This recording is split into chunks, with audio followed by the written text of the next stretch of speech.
വയനാട്ടിലുള്ള കാരാപ്പുഴ ഡാമാണ് നിങ്ങളിപ്പോൾ കണ്ടത്. ഞാൻ ഇവിടുന്ന് കുറച്ച് ദിവസം മുന്നേ ഒരു ഫോട്ടോ എടുത്തായിരുന്നു മൊബൈലിൽ. ഇതാണ് ആ ഫോട്ടോ.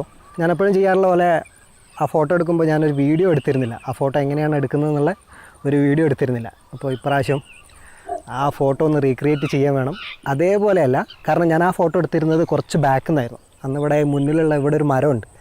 ഈ മരം ഞാൻ കണ്ടിരുന്നില്ല. അപ്പോൾ ആ ഫോട്ടോ അത്ര പെർഫെക്റ്റ് ഒന്നും അല്ലെങ്കിലും എനിക്കത് ഒരുപാട് ഇഷ്ടമാണ്. എൻ്റെ ഫ്രണ്ട്സ് നല്ല അഭിപ്രായമൊക്കെ പറഞ്ഞായിരുന്നു ആ ഫോട്ടോനെ. കാരണം അത് നല്ല ഭംഗിയായിരുന്നു. അപ്പോഴത്തെ ആ സ്കൈയും എല്ലാം കൊണ്ടും എല്ലാം പെർഫെക്റ്റ് ആയിരുന്നു.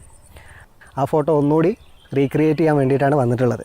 ഇന്ന് ഞാൻ ഈ ഫോട്ടോ എടുക്കുന്നത് ഒരു ബ്രാക്കറ്റിംഗ് മെത്തേഡ് വെച്ചിട്ടാണ്. ബ്രാക്കറ്റിംഗ് മെത്തേഡ് എന്താണെന്ന് വെച്ചാൽ നമ്മളൊരു ഫോട്ടോൻ്റെ 3 വെറൈറ്റി ഫോട്ടോ എടുക്കും. അതായത് ഒന്ന് ഓവർ എക്സ്പോസ്ഡ്, ഒന്ന് നോർമലി എക്സ്പോസ്ഡ്, പിന്നെ ഒന്ന് അണ്ടർ എക്സ്പോസ്ഡ്, അതായത് കുറച്ച് ഡാർക്കായിട്ടുള്ള. എന്നിട്ട് ഈ 3 ഫോട്ടോയും ഫോട്ടോഷോപ്പിലോ ലൈറ്റ് റൂമിലോ വെച്ചിട്ട് മേജ് ചെയ്തിട്ട് നല്ല ഹൈ ഡൈനാമിക് റേഞ്ച് ഉള്ളൊരു ഫോട്ടോ ഉണ്ടാക്കുക. അതെന്തിനാണെന്ന് വെച്ചാൽ അപ്പോൾ എല്ലാം നല്ല ഡീറ്റെയിൽ ആയിട്ടുള്ളൊരു ഫോട്ടോ കിട്ടും. അത് വെച്ചിട്ടാണ് ഞാൻ ഇന്നത്തെ സൺസെറ്റിൻ്റെ ഫോട്ടോ എടുക്കുന്നത്. അങ്ങനെ ഈ ബ്രാക്കറ്റിംഗ് മെത്തേഡൊക്കെ ഉപയോഗിച്ചിട്ട് ഫോട്ടോ എടുക്കുകയാണെന്നുണ്ടെങ്കിൽ ഇതുപോലുള്ളൊരു റിമോട്ട് ഉള്ളത് നല്ലതാണ്. കാരണം എന്താ വെച്ചാൽ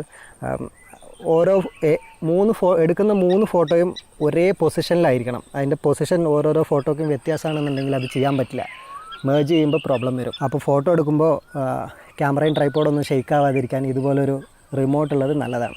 ഏകദേശം സണ്ണ് സെറ്റ് ആവാനുള്ള ടൈമായി. കോമ്പോസിഷനൊക്കെ റെഡിയാക്കിയിട്ടുണ്ട്. മുന്നിലൊരു മരമുണ്ട്, ഞാൻ കാണിച്ചു തരാം. ഈ കാണുന്ന മരം, ഇത് ഞാൻ അന്ന് ഈ മൊബൈലിൽ ഫോട്ടോ എടുത്തപ്പോൾ ഞാൻ ഈ മരം ശ്രദ്ധിച്ചിരുന്നില്ല. ഞാൻ ഇത്ര ദൂരത്തേക്ക് വന്നിരുന്നില്ല. കുറച്ച് നേരം കൂടി വെയിറ്റ് ചെയ്യുക. നല്ല സ്കൈ ഒന്നുകൂടി റെഡ് ആവാനുണ്ട്. ഇനിയും ഒരു 10-15 മിനിറ്റ് കൂടി വെയിറ്റ് ചെയ്ത് കഴിഞ്ഞാൽ സൺസെറ്റ് ആവും.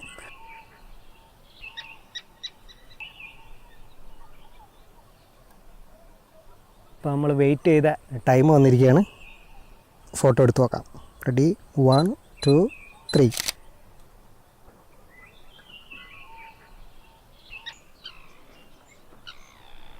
അപ്പോൾ ഞാൻ എടുത്ത ഫോട്ടോ നിങ്ങൾക്ക് എല്ലാവർക്കും ഇഷ്ടമായെന്ന് വിചാരിക്കുന്നു. ഇഷ്ടമായെങ്കിൽ ചാനൽ സബ്സ്ക്രൈബ് ചെയ്യുക. പിന്നെ നിങ്ങളുടെ അഭിപ്രായം വീഡിയോയുടെ താഴെ കമൻ്റായിട്ട് അറിയിക്കുക. സോ മറ്റൊരു വീഡിയോ ആയിട്ട് അടുത്ത ആഴ്ച കാണാം. ബൈ.